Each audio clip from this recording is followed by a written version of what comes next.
بسم اللہ الرحمن الرحیم. Good morning dear students. ہمارا ٹاپک جو ہم ڈسکس کر رہے ہیں پچھلے 5-6 دن سے، reaching the age of adolescence, آج اس کی آخری کلاس ہے اور اس میں آج ہم ڈرگس کے بارے میں ڈسکس کریں گے، یعنی مس یوز آف ڈرگس. سے نو ٹو ڈرگس. تو آپ جانتے ہیں کہ یہ جو ایڈولسنس ہے یہ ایک ایسا پیریڈ ہے جس میں ہمارے جسم میں اور ہمارے مائنڈ میں بہت زیادہ ایکٹیویٹی رہتی ہے، یعنی بہت جلدی ڈیولپمنٹ ہوتی ہے، فاسٹ گروتھ ہوتی ہے. تو یہ ایک نارمل روٹین ہے. اس میں کنفیوز ہونے کی کوئی ضرورت نہیں ہے اور نہ ہی اپنے آپ کو انسیکیور سمجھنے کی ضرورت ہے. اب کیا ہوتا ہے اس پیریڈ میں کچھ لوگ غلط عادتوں کا شکار ہو جاتے ہیں. کبھی ایسا ہوتا ہے کہ کوئی فریکوینٹ یعنی لگاتار ڈیولپمنٹ ہو رہی ہے، اس سے کچھ چینجز آتی ہیں، تو کچھ بچے جو ہیں، کچھ ایڈولسنٹس جو ہیں وہ پریشان ہو جاتے ہیں. تو پھر کوئی دوسرا ہے شخص ان کو کسی دوا کا بتاتا ہے کہ یہ دوا آپ یوز کرو، یہ ڈرگ آپ یوز کرو تو آپ کو ریلیف ملے گا.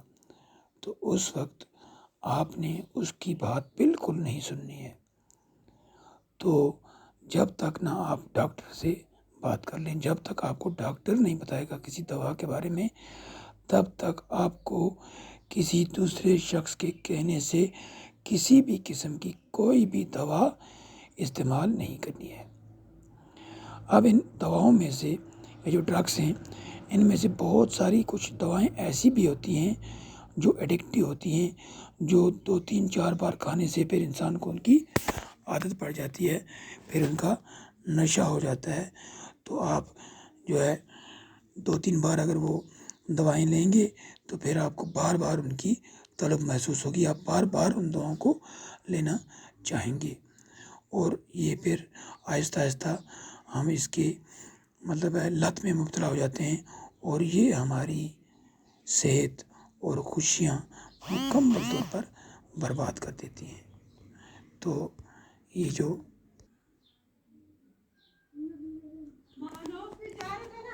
اسی طرح آپ نے ایڈس کے بارے میں بھی سنا ہوگا. ایڈس ایک خطرناک قسم کی بیماری ہے جو وائرس سے پھیلتی ہے، اور یہ جو وائرس ہے،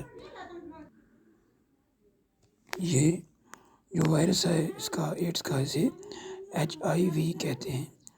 اور یہ وائرس جو ہے ایک نارمل انسان تک انفیکٹڈ پرسن سے پہنچ سکتا ہے. اگر اس انفیکٹڈ پرسن نے کوئی سرنج یوز کی ہو انجیکشن لگانے کے لیے، تو وہی سرنج اگر کوئی صحت مند آدمی اگر لگائے گا، یوز کرے گا، تو اس کو وائرس ہو سکتا ہے. اور اسی طرح یہ ماں اگر وائرس انفیکٹڈ ہے، HIV انفیکٹڈ ہے، تو اس کے بچے کو بھی جو ہے یہ وائرس پہنچ سکتا ہے. اسی طرح یہ جو وائرس ہے یہ سیکشول کنٹیکٹ کے ذریعے بھی انفیکٹڈ آدمی سے دوسرے آدمی تک پہنچ سکتا ہے. تو اس بیماری سے بچنے کے لیے، یعنی ایڈس جو ہے بہت خطرناک قسم کی اور جان لیوا بیماری ہے، تو اس سے بچنے کے لیے یہ تمام احتیاط ہمیں برتنی ہے. یعنی کسی دوسرے انسان کی سرنج استعمال نہیں کرنی ہے. تو خاص کر جب ہم اسپتال جاتے ہیں، وہاں پر ٹیسٹ وغیرہ ہوتے ہیں، تو اس چیز کا دھیان رکھنا ہے کہ آپ کا کسی بھی قسم کا ٹیسٹ ہو، اس میں جو ہے وہ ان یوزڈ سرنج جو ہے، فریش سرنج جو ہے، اس کا آپ دھیان رکھیں، استعمال کی جائے. تو اس کے علاوہ ایک اور بات ہے جس پہ ہم ڈسکس کریں گے، وہ ہے ایڈولسنٹ پریگننسی. یہ بات آپ کو اچھی طرح معلوم ہوگی کہ ہمارے ملک ہندوستان میں جو لیگل ایج ہے شادی کرنے کی، وہ لڑکیوں کے لیے 18 سال ہے اور لڑکوں کے لیے 21 سال ہے. یعنی 18 سال سے کم اور 21 سال سے کم لڑکے کی شادی قانونی طور پر جائز نہیں ہے.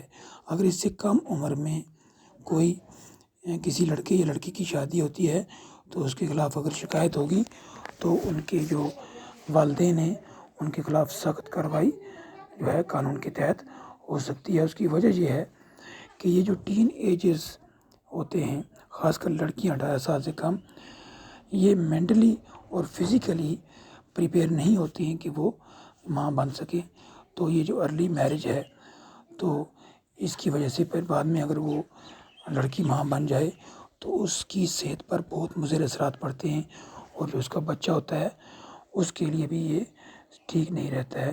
تو اس کے جو ہے ان کی جو ہے دونوں کی اچھی طرح سے گروتھ نہیں ہو پاتی ہے، تو اس کے ساتھ ساتھ ان کی مینٹل ہیلتھ پر بھی، اس کی بچی جو لڑکی جو ہے اس کی مینٹل ہیلتھ پر بھی اثر پڑ سکتا ہے، کیونکہ وہ اس کم عمر میں اتنی بڑی ذمہ داری جو ہے اٹھانے کے لیے مینٹلی طور پر تیار نہیں ہوتی ہے۔